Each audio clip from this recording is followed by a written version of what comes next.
تو که از یاد کنن چه زیبا است. خدایا همین سفره پر نور باد، همیشه پر از نعمت و نور باد. بلای زمانه و آفات دهر از این سفره و صاحبش دور باد. نبرد از این سفره هرگز طعام، به حق محمد و آلش سلام. 6 قطار است و بس. چه زیبا گفت. سلام گویم سلامی شادمانی، رسد از نام ما با مهربانی. اگر ما در 10 برنامه طرز درست دادن سلام را به شما آموزانیم، اگر بگوییم میخواهید نمیخواهید الکی وی در وی شما ثبت می شود، در خاطر شما ثبت می شود. شما میخواهید نمیخواهید، پس ما خوشحال هستیم. چون گفته بودیم که در بیشتری جا چی میگویند؟ سلام علیکم، سلام علیکم. این ترجمهش چی میشده است؟ یعنی به شما مرگ، به شما مردن میخواهم. و گفتیم که سلام این دعا است. ما دعای نیک میکنیم از سالمی. بعضا گفتن از نیت وابستگی دارد. باشد، سلام نام خدا هست. چون بعضا نام میگذارن چی میگه؟ عبدالسلام. 99 نام خدا است، یکی از آن. خدا سالم است، خدا سلامت است. از این سبب سلام درست است، سلام میگن.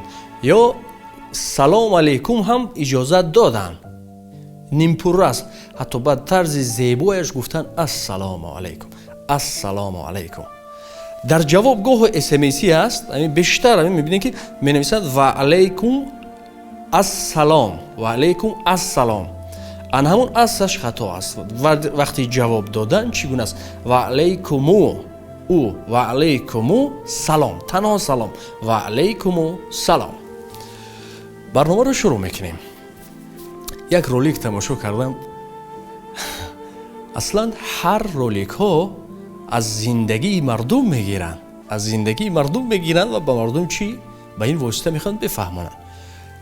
سر سفره نشستن، سر دسترخوان، همه خوراک خورده شیستن. هنگامی دعا میشود، همه با یک دیگر، این میگه که تو دعا کن، این میگه تو دعا کن. همین طور گویا که سحر میشود، هنوز اینها میگن تو دعا کن، تو دعا کن، تو دعا کن.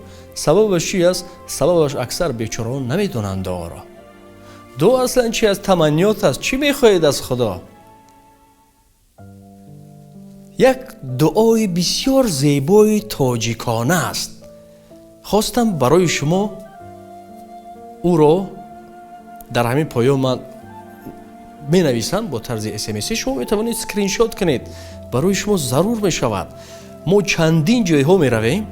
همین طور هست در زندگی که ندانستن این عیب نیست. اصلا بسیاری ها شاید ندانند، هیچ جای عیبش نیست. هنوز می توانیم از همین روز چیکار کنیم؟ از دعاهای تاجیکانه استفاده بگیریم که بسیار زیبا نوشتن که ما در اینجا هست.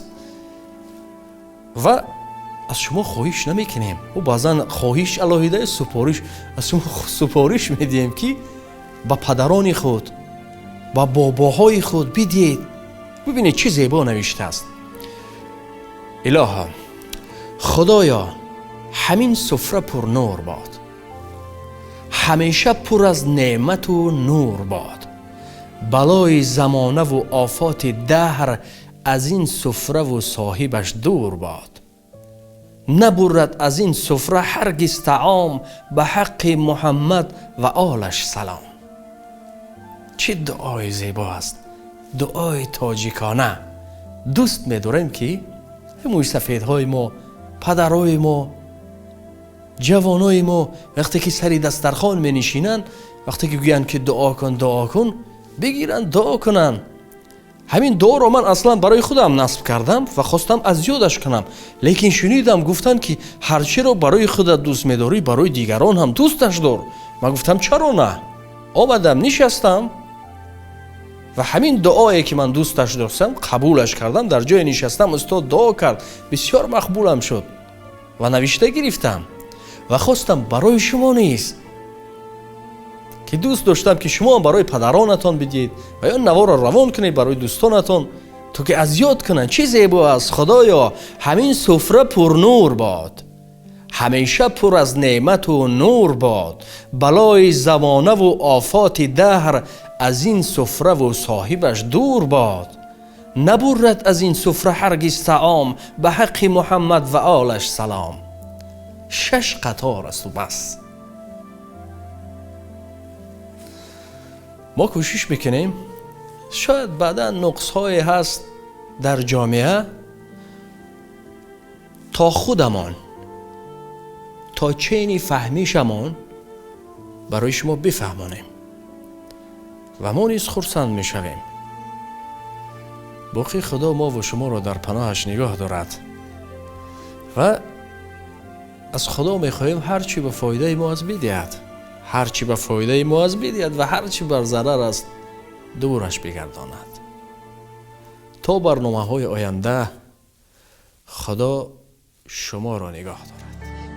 من اصلا از این گفتگو بالاتر است، اما به گوش خلق از این